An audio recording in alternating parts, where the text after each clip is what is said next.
Hello everybody and welcome back to our channel. In this video, I'm going to show you how to set up X, formerly known as Twitter, if you're using it for the first time. First of all, download the X app from the App Store or Google Play Store and open it.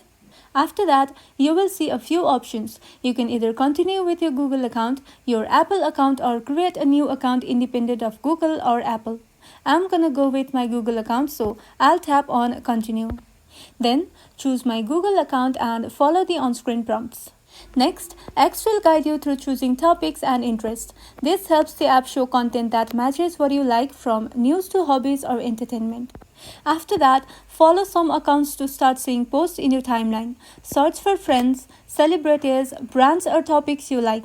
Following accounts helps X show relevant content and keeps your feed interesting. Finally, explore the app. Check out the Home tab for posts from the account you follow and the Notifications tab to stay updated on interactions. Don't forget to visit the settings to manage privacy, notifications, and account preferences. Then, set up your profile. Add a profile picture, cover photo, and a short bio. This lets people know who you are and makes your profile look complete.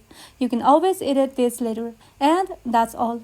You're now ready to use X and start exploring content, connecting with others, and sharing your thoughts. If this video was helpful, don't forget to like and subscribe to our channel, and thank you for watching.